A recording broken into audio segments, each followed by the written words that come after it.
Hello, everybody, and welcome to the Burgundy Zone. I am your host, Kyle, and I'm joined by my two co-hosts, Michael Hall. What's going on? And Michael Reed. How are you doing there, young feller? I'm doing fantastic. Doing amazing, and we have a special guest on the podcast tonight. We have been graced by the presence of Zach Selby, the staff writer for the Washington Redskins. Thank you so much, Zach, coming on. Let's give him a round of applause, everybody. We'll hold your applause. I'm really, really happy to be a part of this, y'all. Whenever y'all contacted me about being on the podcast, I was like, of course, why not? Let's go ahead and get it rolling. My man, and you came to the right place. You writing for the Redskins is a big deal for us because especially with this new era of the Redskins regime that's come into fruition there at Redskins Park, you know, Redskins fans, we don't really have a glimpse or an eye viewing of what's really going on with the inner workings there. So I want to ask you, based off where you've been with the Redskins for 8 months, what is the biggest thing that jumps out to you about this new regime that's under helm with Ron Rivera? Well, I said the biggest thing that came away from the first day really is Ron Rivera's culture. I mean, from the day he got there and his introductory press conferences, the atmosphere completely changed. I mean, you could just tell there's a different kind of energy around the building just by him being there. And he's a very matter of fact coach. He's about his business. He wants to do things his way, but he's also fair. He wants to sort of create a culture that's more. He always has that buzzword of sustainable winning culture, and like, what exactly does that mean? It's something that they can build and has a long-term future. I think, and that's all the moves that he's really done the past 5 months is match that culture. I mean, you bring in Jack Del Rio, a guy that he knows he's played against, that has a great history with his defenses over the past pretty much 20 years of his coaching tenure. Then you bring in a new guy, Scott Turner, as the offensive coordinator, guy he knows from his days in Carolina that he can trust. He's seen pretty much him from his entirety of his career. I mean, he gave Scott Turner his first job at the Panthers. Wow. So, and all the moves he's done in free agency, they pretty much match the culture of, you know, we want players who want to win. And we want players who are hungry. We want players who want to compete, no matter what their status was previously. They want guys who want to come in and change the culture and really just bring winning ways back to Washington. Now, that being said, Zach, with everything that's been going on with social media and Twitter, I know that you're on there. Yesterday, it got blown up in flames because pictures have surfaced of Antonio Brown working out with Dwayne Haskins in the offseason, I think down in Florida. So let me ask you, do you think that the Redskins and Ron Rivera, being around the culture, do you think that they would entertain the idea of bringing in Antonio Brown?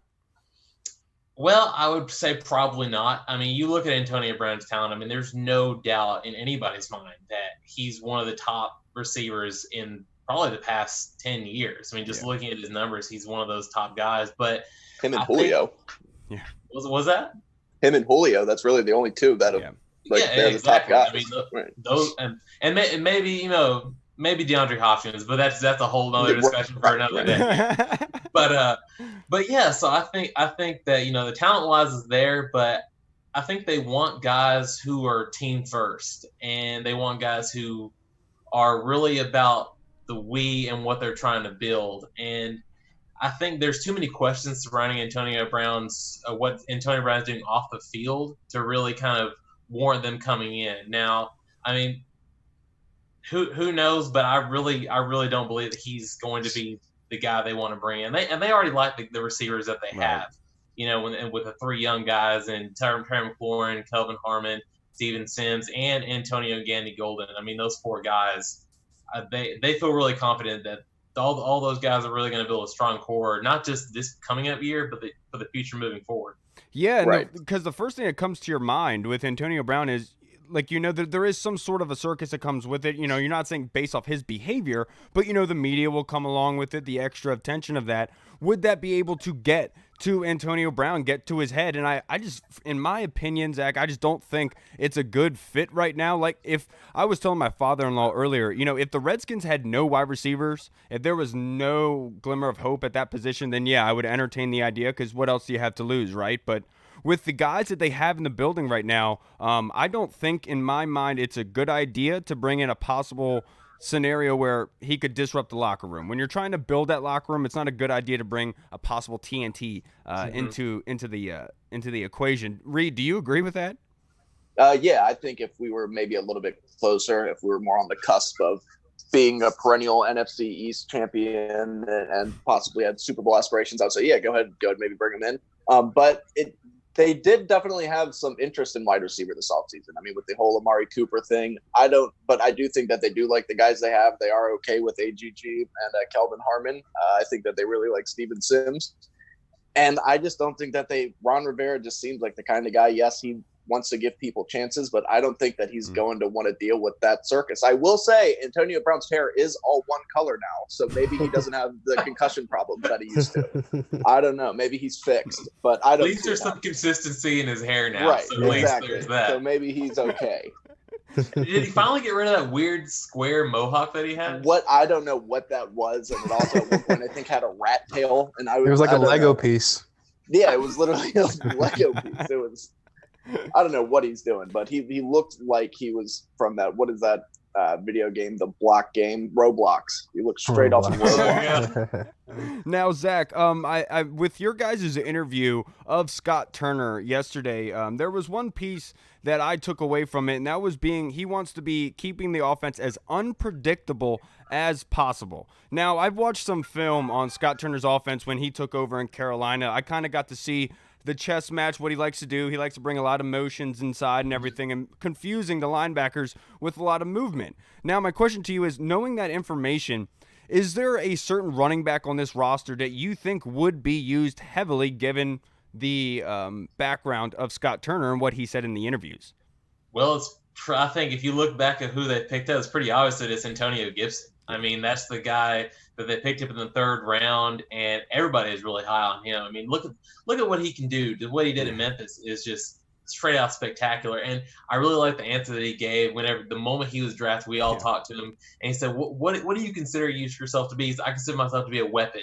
And that'd be something that Scott Turner just absolutely loved to hear, because he's not really a guy that they enjoy having, one guy that likes to be, like Terry McLaurin, for example. That's the guy that you're going to have at their receiver. But on the other hand, they love versatility because it creates uncertainty for defenses. They don't really know what you're going to do with certain pieces. And Antonio Gibson, he could be in the backfield, but they could also motion him out to a slot receiver and get him out there to line up against linebackers or even lick corners. So I think that as far as what they're trying to do with that offense, Antonio Gibson is the guy. And on top of that, you look at, they compared him in skill set to a guy that we all know that is one of the best running backs in the league right now, is Christian McCaffrey. Yeah. And he even said that, I think Rivera even said that he's bigger than Christian McCaffrey. So that having a guy that's a little bit bigger and have Christian McCaffrey's skill set of just doing pretty much whatever you want him to do on offense, that's a scary proposition to me.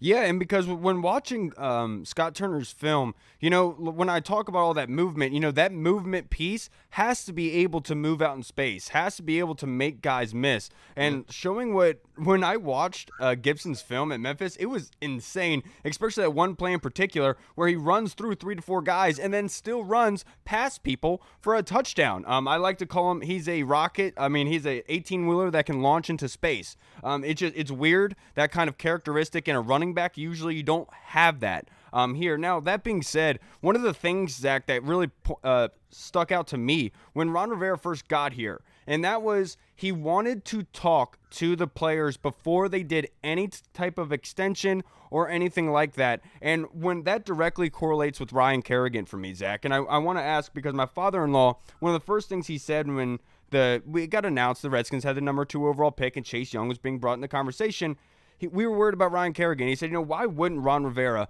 love Ryan Kerrigan? That's the type of guy you want to build your team with. So I want to ask you, Zach, based off your interactions with Ron Rivera, what do you think his input and his opinion is of Ryan Kerrigan? I mean, I think I think Ryan Kerrigan is a very team first guy, and like I said earlier, that's really what Ron Rivera wants out of his players: team first. He's willing to do whatever you really ask him to do on the defense. And I think there was a lot of questions. I mean, I was curious to see what he was going to do with Ryan Kerrigan because originally you had the projection of them drafting Chase Young, which eventually became a reality. So then you realize you have all this wealth of picks on the defensive line. So you're like, what are you going to do with that? And eventually, Ron Rivera came out and said, "Look, Ryan Kerrigan is going to be a part of our future. He's number 2 in the all-time sack list, and he's probably going to be the leader by the time he's done here. I mean, he's only like a sack and a half away from taking that position. So even if he's not going to have like as big of a role as he would in previous years, he still had a lot of really good tutelage to Chase Young, who by any calculation is one of the best players that we've seen come out of the draft.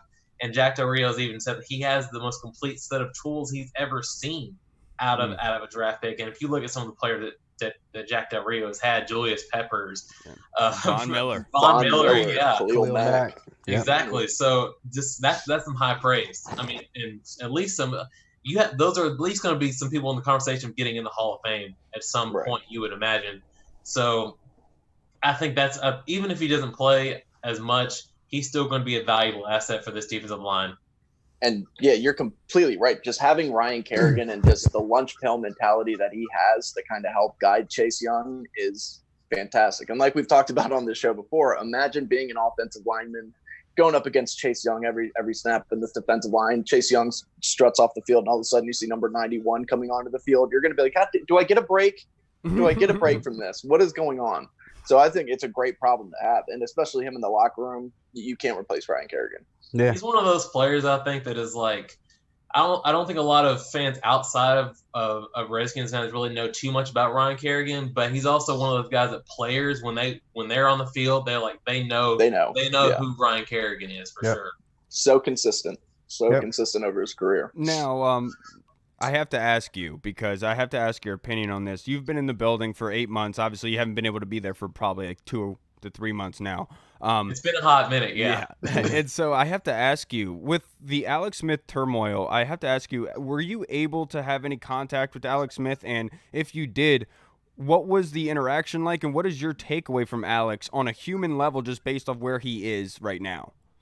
So I haven't had a lot of one-on-one interaction with Alex Smith personally, but I have seen him from afar. I mean, I've seen him in a couple of press conferences. I've been in a few scrums with him, and he seems like a guy that's very upbeat about his situation and where he is right now. And I mean, I'm sure all 3 of you saw the E60 documentary. Oh yeah, of course. I shielded my eyes a lot of it, but absolutely insane some of the things that he went through. And I honestly don't know if I could be in that situation, if I would be that confident. And he seems like he's dedicated to play. And it's a lot of people said that they don't know if that's going to happen or not.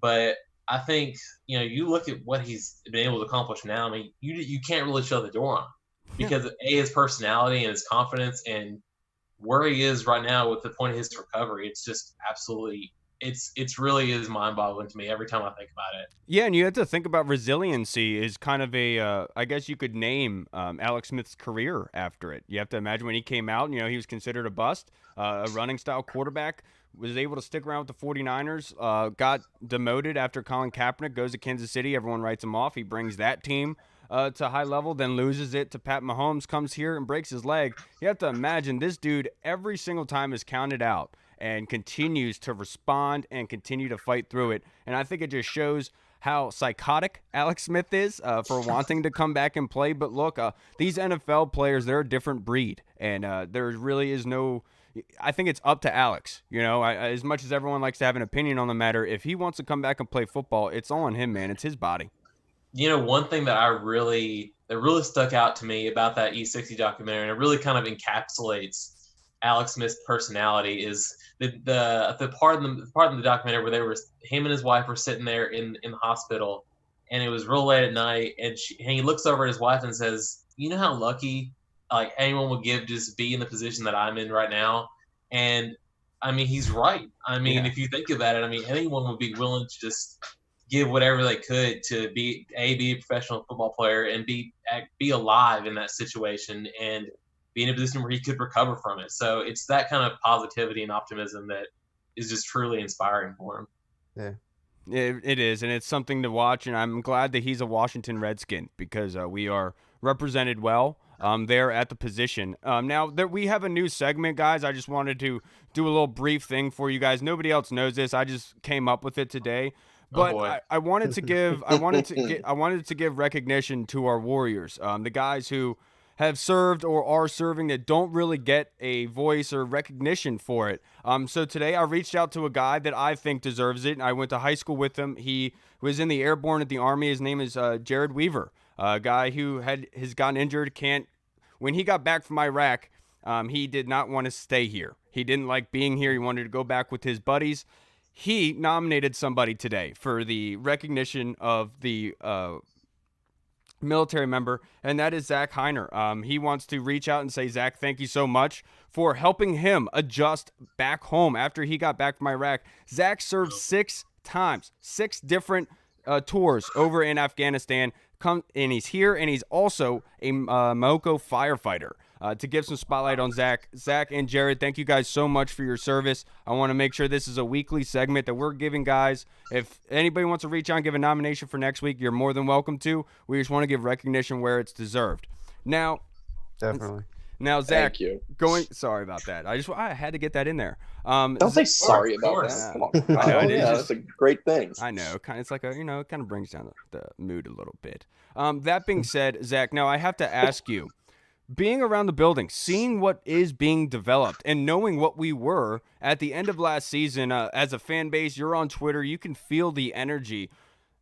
Do you think it's that much of a turnaround like I do? Like, I'm seeing a lot of gain in energy of Redskins fans in a very short period of time that I haven't seen probably since 2012. Do you agree? Yeah, it's definitely interesting, I think, because you look at some of the people who have said that the Redskins are going to be dead last in the records, that they're going to be top 2 in the draft again, according to a lot of people. And to me, I don't see like a 2-14, maybe 1-15, or 3-13 team. I don't see that at all. I think this team is definitely better than it was last year, from the top to bottom, from the coaching all the way down to everybody, the last person on the depth chart. I think there's a lot of positivity going on here. I mean, you look at Dwayne Haskins. He's grinding. He's doing everything he can to improve to get ready for his second year. Mm-hmm. You look, AP's still on the roster. You have Darius guys. You have all this talent on offense and defense. And to me, I just don't see the negativity that they're bringing on. Now, you could say that I'm biased because I work for the team, but still, I mean, I'm still a journalist. I try to be as biased as I possibly can from unbiased. But from an unbiased perspective, I think this team is at least going. There's no way that in my eyes that they can be as in the position that they were last year. I think they've gotten better on almost every category. They have. One thing I saw on Instagram, and I'm just going to say this because it really irked me, and you guys tell me what you think about this. There's an Instagram site called NFL Top 10. They do all these polls, and they pit up different teams against one another. So it was the Redskins versus Cowboys, and it was which team do you think will have the better defense? 89% of people picked the Cowboys. Interesting. What? I had to write them and be like, I hope that you know that your fan base is all 12, probably located in Dallas, Texas. And this is unreal. They're one injury away from being a bottom 25 defense. And I think the Redskins definitely have potential to for sure be top 10, possibly even higher. Yeah, but watch out for Randy Gregory, right? Remember that whole? Yeah, watch it. That's true. That's true. Sorry, no, watch Zach. Out for that secondary. We were talking about Chase Young on Twitter a couple weeks ago, and some Cowboys fan wrote back to us and said, well, watch out for Randy Gregory this year. It's a little inside joke for us because, like, what about him? But Yeah. I agree with you. Phil Ramos. I agree with you, Zach. I agree with you wholeheartedly about the Redskins, and I think that this coaching staff has taken a different approach. I've kind of elaborated on it in previous podcasts, where with Jay Gruden, it was he needed a game manager, a guy that would dish it out very quickly, just get the ball in the receiver's hands, make sure the offense runs. Where with Scott Turner's offense, it seems much more run-oriented and motion-based, and they needed long-arm quarterback, which goes exactly and matches up with Dwayne Haskins. So I think you're 100% right. This team needs an identity on defense and a toughness on defense, and Ron Rivera and Jack Del Rio bring that, and then Scott Turner's mind is going to help Dwayne Haskins and this offense get going. I 100% agree with you. What about you, Hall? Yeah, I 100% agree. Just going back to speaking of Alex Smith, we have a lot of talent on offense and defense, and it kind of reminds me of the San Francisco 49ers when Jim Harbaugh took over that team. Pretty much same cast of characters. We brought in a couple new guys, a couple draft picks, and next thing you know, they're off to the races. They're a perennial NFC West champion or talented team towards the Super Bowl. So I definitely think that with the additions of the coaching staff, like you said, Rivera, Del Rio, Scott Turner, I think that they're on the way to turn things around. And I'm not going to put like the aspirations of the 49ers on us, but I definitely think that we can be one of those teams that worst to first, if you want to call it that. Yeah, and look, this team is not far off. We've talked about it many times. Not far off from the Alex Smith season that led the Redskins that were on a playoff team and were on their way. So they're not far off from that. And I don't think it's inconceivable like a lot of people are ranking the Redskins right now. Now, Zach, before you go, I know we have about 5 more minutes with you. I wanted to ask your opinion on the most important position on the football field. Now, Ron Rivera traded for Kyle Allen, got rid of that 5th-round pick. He exchanged it with the Quentin Dunbar trade, got his guy that he drafted last year. Now, no one thinks right now that Kyle Allen is going to beat out Dwayne Haskins straight up 101. But my question to you is, knowing that you've been in the building, been around these personalities, how do you figure the quarterback position is going to shape out? Well, I think it's going to be Dwayne Haskins' job to lose going into training camp. I think they did I think it was a smart move to bring Kyle Allen in because it's especially given the situation because you have the coronavirus situation going over. You're not really able to interact with your players a lot, but you have a guy in Kyle Allen who can run the offense, and he was pretty good at it in stretches. Now down the stretch he didn't do as well, but there were flashes where it showed like he had some talent there, and I think that Dwayne Haskins going to be the number 1. Kyle Allen's going to be the number 2. Steven Montez, he's going to fight for a roster spot. I don't see him being the number 3 guy. Or I don't see him not getting a roster spot potentially. And then of course, you always have wonder what Alex Smith is going to do. Maybe somehow if he does come back to training camp, that's certainly going to be very interesting to see if he's ready to play. But we all wish Alex Smith the best, obviously. Yeah. But I think for right now, as it stands, those 3 are the guys, and I think that I talked with Dwayne for about an hour on that piece that he came out with earlier this month, and he's in a different kind of mindset, I think, than what he was in his rookie year. I think I've noticed definitely a shift in who he is, I think, and he seems a lot more like, I guess you could say he's more aware of himself, aware of what he needs to do to improve. He knows what his skills are, what he's good at what he needs to improve on. And he's hungry. I can tell he's hungry. He wants to get out there and he wants to be much better than he was last year. And that's not to say that he was bad, because last month of the season he was balling out. But I think it doesn't sit well for him that the team ended up being 3-13, and I think in the pieces that he never expected to lose 13 games. He won state championships and went to the Rose Bowl at Ohio State, and all of a sudden he's on a 3-13 team. So that doesn't sit well with him, and he wants to prove that he can be the franchise quarterback of the future. And I think he has a good shot at doing that. Right, and that's one thing people always forget about Dwayne Haskins. They'll just take a quick look at his his stats. Some of these national media pundits, and they'll see the 7 touchdown interception ratio, what have you. But as a starter, he only had a 7-3 touchdown interception ratio. He threw 4 interceptions when he took over in relief against the Giants without any first-team reps. He got better every week. He's definitely was proving it towards the end of the year. The last 2 games he played phenomenal. So, and you're right, he's putting in work this offseason. I am so excited to see what Dwayne can do and kind of shut some of these critics up. Yeah, and that run bring it back full.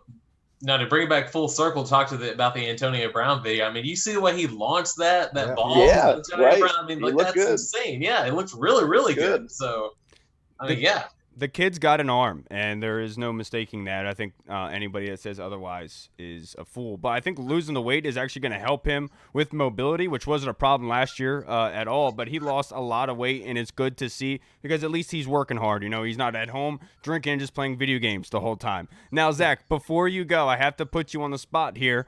I don't want you to get you in trouble at work, but in your brief interaction with everyone that through the building that has now come through, who is your favorite person that you've met so far recently?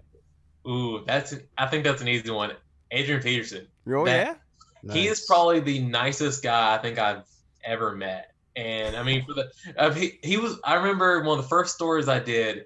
He was doing something in the I think it was like I can't remember what he was doing, but I had to wait for him after the media was done. You know, since we work for the team, me and the other staff writer, we can sit around the locker room for a little bit longer than everyone else. So I'm sitting there waiting for him to come back, and you know, I could tell that he just really wanted to be out of there, and he gave me the time of the day. He gave me a few extra minutes, gave me a couple questions, and he didn't have to do that. Right. And you know, he could tell that I was nervous because, like, you know, oh my God, it's Adrian Peterson sitting there right in front of me talking to me. So, but yeah, it's he's a really great guy, and I enjoy talking to him every time I do. Oh, fun fact you might not know about him: he has a sweet tooth.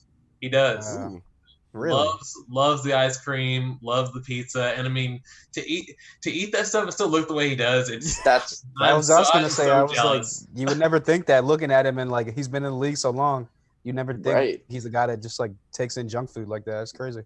Meanwhile, I'm sitting here eating that, and look at me. No, I wish we knew what his favorite candy was, so then we could start making it like the Marshawn Lynch with the Skittles thing. Yeah. We got to find that out very soon. Now, before we let you go, Zach, do you guys have any other questions for him of the mics? I don't want to hold you up, but I do real quick. What did you think about the Reuben Foster comments by Jack Del Rio and them talking about how he seems to be picking up the playbook well in terms of the virtual meetings? Of course, they still have to see what he can do physically, but do you think that there's a shot that Reuben Foster could end up making this team and making an impact? I mean, I think he's going to be given a shot. I think that, you know, the coaching staff has pretty much said from the get-go, I think we talked about this earlier, is that they want a year to see what you can do and how you mesh with the coach staff when they make any real roster decisions or contract extensions or things like that. And, you know, I think that's fair. And I think that they're going to give him a shot to do that. It's a positive sign for him that he's learning the playbook. And as far as we know, they're approaching it like he's going to be available. He's going to report day one. I think that's the attitude they've had for everybody. Awesome. So I think if he can somehow, you know, if he can make a full recovery and be productive, I mean, I think that's something that not a lot of people have thought about. I think that gets kind of lost in the weeds of everything that's been going on right now. That could be huge for this defense, having him behind that D line. Exactly. Yeah. So I mean, who knows? But I think that you can't go wrong if he's learning the playbook, and with the talent that he has, who knows what we can come up with him on defense. Yeah, absolutely. Well, I really appreciate you coming on, Selby. It was a awesome thing for you to do. You gave us a lot of insight, and I appreciate it. And for staying on a little bit extra, I really appreciate it. And keep up the great work. I really enjoy it.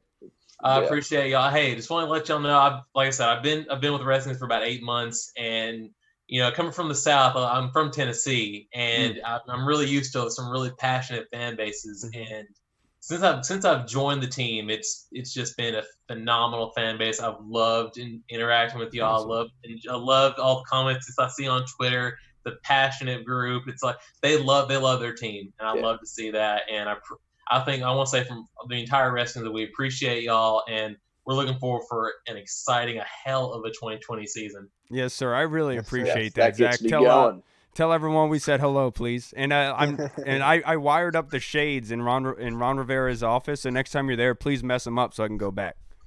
I'll be sure to knock them loose when I get in there. Thank you. I appreciate that. All right, everyone. That's Zach Selby. You can follow him on Twitter. Thanks so much, Zach. Thanks, man. Have a good one.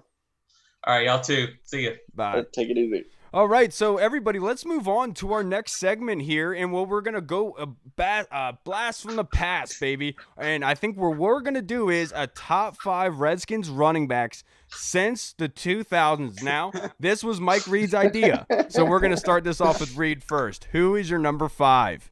So I went back from 2000 and looked at every rushing season, every player that gained a yard rushing. I looked at everything from 2000 on through 2019. Yeah. So I could narrow it down to just 5. So 5, I have 5A and 5B. Okay. All right. So I'm going to have Liddell Betts. Remember Liddell Betts? Liddell Betts is fantastic. But on top of that, somebody who never quite had the rushing totals, but was so effective when he was healthy, Chris Thompson as well. Yes. They're going to be my 2-5 right there. They're 5A, 5B. They both brought a lot, and they were never necessarily the guy, but when their turn was up and they were called upon, they did fantastic things and made a hell of a lot of plays for the Washington Redskins. Yeah, and look, that's a great one to go with. I don't think you can go wrong with that one in the slightest bit. Now, for mine, I gotta think about it a little bit, honestly, in the back of my head, because I had somebody picked out and it completely lost my mind. So, Hall, I'll go to you first. Who's your number 5? I actually have Liddell Betts also. Led the team in 2006 in rushing. He had 1,154 yards with 4 touchdowns. But not just only that, just throughout the years when he was on the team, he's always a guy that had a lot of splash plays. I was like, never really made the highlight reel, but it was always those consistent third down catches or third down runs that he would get. And definitely a lot of punch. Yeah, exactly. Portis, that 1-2 punch, exactly. So good. Whenever Portis would go down with an injury or whatever, he would always step in and do his thing. And just one of those forgotten guys that was in the mix of one of the mid-down years. Yeah, that's a great way to describe it. Yeah, just got lost in the mix. When I went down the list and saw it, I was like, damn, I forgot all about Liddell Betts. Holy, he was so good. He started that number 46 for the Redskins. 46. Yes, exactly. So he's my number 5. Train, Alfred Morris, everybody's wearing it. And speaking of big backs, my number 5, I think it is Adrian Peterson. I know that he hasn't been here very long, but I think that he has garnered that respect from Redskins fans. You have to imagine the past 2 years, the offensive line hasn't been very good in creating run blocking, and he was able to rush for 1,000 yards last season. Absolutely insane what he was able to do. I think that alone gets him on number 5, just his overall talent and his body of work through his career, but also what he did during one of the worst offensive seasons the Redskins have possibly quite ever had. So I think Adrian Peterson deserves to be at number 5. Now, Reed, do you agree? I put Adrian Peterson at number 4. There you go. Perfect segue. There you go. Right. Just what he's meant to this team coming in. And I remember it took so long for us to sign him that offseason. What was before 2018 because he was with the Saints and the Cardinals the seasons before that, and our running backs were going down, and it was Darius Guice finally went down and was like, we need to get somebody in there. We need somebody in AP. Came in, stepped up, and he played lights out. He was fantastic. He had some pretty big games, some big runs, and Adrian Peterson, I'm so thankful that we have that timeless workhorse on the Washington Redskins. Yeah, and workhorse is the perfect way to describe him. I'll never forget that 95-yard touchdown run that he had against Philly, where everyone thought he was just old Adrian Peterson, but no, he's actually still running past people. Surefire Hall of Famer, and did it against Philly, which is great because that's always a plus. Hall, is Adrian Peterson your number 4? He is my number 4. Jeez, man, we are all on the same page here. Great minds think alike, man. Yeah, he was like one of the catalysts behind that great / horrible 2018 season. Him and the defense were just killing it that year.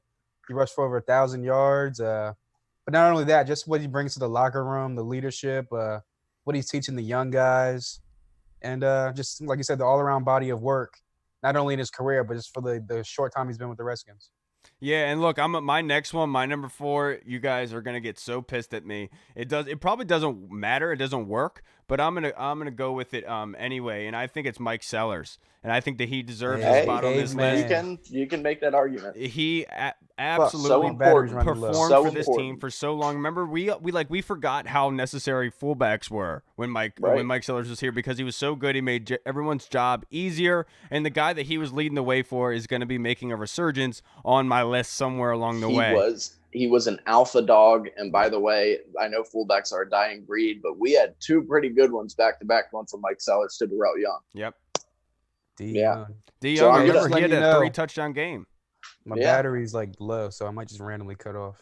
But I'm Oops. gonna keep it going. All right, as well, long as I we'll keep them quick then. All right, so my number 3, I'm going to go with Stephen Davis in the early 2000s. Ooh. Stephen Davis was only for about 2-3 years that he was with the Redskins. I know he also played in the late 90s, but he was fantastic, rushing for over 1,000 yards. He was a huge part of that offense in the early 2000s. And number 48, one of my all-time favorite Redskins, can put it number 3 for me. Yep, number 3 as well. I'm pretty sure we Jeez, probably have man. the same. I know we probably have the same exact list.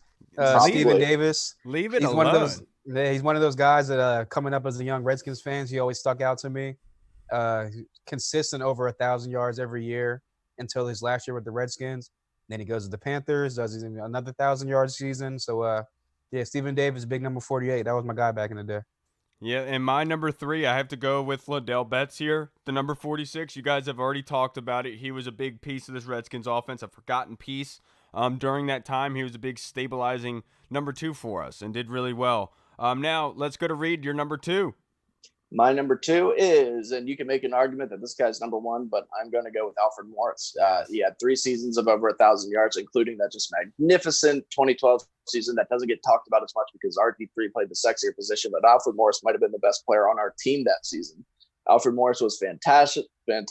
He was he the lead? No, he was the second leading rusher in the NFL that year behind Adrian The Peterson. Redskins had the leading rushing offense in the league. Right, but he was the number 2 overall rusher with 1,600 yards or something behind Adrian Peterson, who had over 2,000. So NFL it was MVP incredible. that year. Yeah, it was incredible. I love Alfred Morris, and thank you for what you did earlier in your Redskins days. Yeah, same with me. I got Alfred Morris at number 2. I mean, I think we all have Alfred Morris at number 2 and Clinton Portis at number 1. Yeah, exactly. No, my number 1 is Willie Parker. I thought you were going to go Sean Alexander. Sean Alexander, too. I'm just kidding. Man. No, of course, Clinton Portis is number 1. Yeah. I mean, he has to be not only the reporting after his retirement and everything, but I mean, probably one of the best pass blocking running backs that has ever come to the league. So many times did you see him blocking a incoming blitzer and completely blow the guy up, and you're just thinking, "Don't get hurt." And it's so crazy how it's just me and you, Kyle. It's so crazy how Clinton Portis completely changed his game. Remember when he was in Denver, he was a speed zone rusher. He was tearing up the league his first 2 seasons there when he was in Denver. Obviously, he made the Champ Bailey trade that brought him over here. And he put on some weight. He became more of a downhill runner. And that first touchdown against the Bucs was incredible. And he was just perfect for the Joe Gibbs offense. We rode that guy for a long time, and he was one of the last third down backs that the last 3 down backs that the Washington Redskins have had. He could do it all. You never took him off the field. You have to imagine during those years, I know the conversation gets brought up between him and Champ Bailey. Look, I get it. You want to have that argument, go right ahead. But during those years, Clinton Portis was the identity of the Redskins. 100%. Every time when you go back and think about that team, you think about Clinton Portis in the 26 all-white jersey with the elbow pads on and the face mask with the visor, with the burgundy red amber visor, the face mask. That always looked so sick. Now, we already went to the 5-1, but Reed, I wanted to ask you in regards because Jack Del Rio had a really interesting comment he had today. He said the all-white jerseys. The all-white jerseys, and I wanted to ask you about this because I am very excited to hear that. That's the Sean Taylor unis. We wanted to bring those back. Those are those are the ones from that Clinton Portis era. Those were so crisp, so nice. Jack Del Rio put out, of course, after somebody posted it that we'll see week 1. I'm all for it. And then he came out and people asked him about it. And he goes, well, obviously it's not up to me. It's up to the coach. It's up to the owner. It's up to the general manager. But you guys are being heard. So that's a good thing. And I really think that there's a chance that they could do that. I would be so excited. Those look so crisp, so nice. Brings back some good memories. Now, my question is, though, because I think this should be a conversation. Now, let's say they do bring back they go with the all-white unis at some point. That's great. Now, if they had to decide between the 70s unis with the dark burgundy, with the arrow in it, with the arrow on the shoulder pads, or they had to go with the 2007 classic look with the yellow helmet, with the red R, the white jerseys, with the canary red yellow stripes. If you had to pick between one of those two this year, which one would you go with? 9 times out of 10, if you would have asked me before this, I would have went with the spear. But after I saw that picture Chase Young posted of him in that throwback uni, I was like, "You look amazing, sir." And I'm all for seeing that. I'm 100% for seeing that. And I did also see a Photoshop of Dwayne Haskins wearing the all white unis, and it just looked so good. It looked crisp and it looked very nice. Yeah, but yeah, I would go with the canary yellow with the helmet, man. With the yellow helmets, I like those. I love the Spear ones, but after seeing that Chase Young picture, whoo. Yeah, because I've been such a big advocate for bringing like a black jersey, a dark jersey for the Redskins. So I love the arrow look. But my favorite Redskins uniform of all time is that white jersey with the yellow pants and the yellow helmet. I think that absolutely looks sick. I think Jason Campbell and those guys, they did a great job with that look. They made it look great, and they played well in it. But I love the dark look of the Spear. But if I had to choose between the two. The only thing is, I'm not sure. I heard a rumor that the NFL was changing their policy on this. I'm not sure if it would happen this year, but you're not allowed to change your helmets. You have to continue to wear the same helmet. That's why the only year that we wore the leather throwback looking ones were in 2012, because that was the last year you could change your helmet. So you can't do that anymore. So we might have to be wearing burgundy helmets with a spear on them or something of that nature. But I did hear a rumor that was going to change. I don't know if that's this year. I don't know if there's anything even to that. So if so, definitely bring back those yellow helmets. What is the point of what is even the point of that rule? Like, because of the concussions, they want them to wear the same helmets that are broken in. All right, but why can't you just change the decal? You know what I mean? But I guess I understand. I mean, they're said burgundy. I guess that why couldn't they just paint them for a game? Yeah, I don't know how that works. Right. But I mean, I figured that it would probably cost less money to do that than just to go with like one helmet the entire time. You want to with the Oregon Ducks. You kind of see like everyone loves a different kind of uniform combinations. Yeah, right, and that's part of the thing, though. That's why it looks so weird when we would wear our burgundy throwbacks, because the point of those were originally we're supposed to have the helmets that looked like leather helmets, and it was so badass, so cool looking, but you couldn't do that this time. So then they had the dark burgundy jerseys with the lighter burgundy helmets and the gray face mask, and it just looked weird. It just never really fit. But I hope that they can change it. If they do, then I'm all for them doing something else nice like that, because I would love to see it. Yeah, absolutely. I'm right there with you, because we've been saying it for a while now. Like we want to get rid of those gold, yellow, mustard yellow pants. Yeah. Get rid of that. Let's go back to the burgundy pants and the white pants, and then the yellow pants if need be. You know what I'm saying? But the worst, never, ever, ever, please God, do not wear the white jerseys with the yellow pants anymore. I hated that. Well, with the yellow helmet, I like it. With the yellow helmet, I love it. But I'm saying when they would, like the RG3, or when they would just throw it back and they would wear the yellow pants, white jerseys as away jerseys, and then the burgundy helmet. It was just, no, come on. Just wear burgundy pants or white pants. Yeah, and I think the one more underrated uniform combo for the Redskins is the burgundy on burgundy. I always did love that look. And that's something they've really shied away from it. I feel like the only time they do it is against the Cowboys. Right. And a lot of that was because when they first started doing it, NFL websites, whatever, were just crushing them and saying that those were awesome. Sorry, you broke up during all of that, Reed, because your connection sucks. I'm saying, I don't know what I said. I loved it. I love the burgundy on burgundy. Bring it back. Apparently, NFL websites and people rated those as some of the ugliest jerseys of all time. What? Yeah. That's what I was saying. Dude, have they not seen the Color Rush jerseys from 2 years ago? No, I don't get it. I don't get it either. The fact that somebody thought that was a good idea and say, yeah, that's what we're giving the Redskins. I mean, come on, dude. Right. That was hideous. Hideous, all yellow. All right, everyone. Well, I think that's going to wrap us up here. I appreciate everyone for tuning in tonight. I appreciate Zach Selby from the Redskins, the staff writer, for coming on. He was great. That was a great interview. And then Hall, unfortunately, can't be here to send us off with his but it's all right. So, everyone, I'm Kyle. And I'm suing my old boss for leaking inappropriate photos of me in 2013. Yeah, but you gave that to him willingly.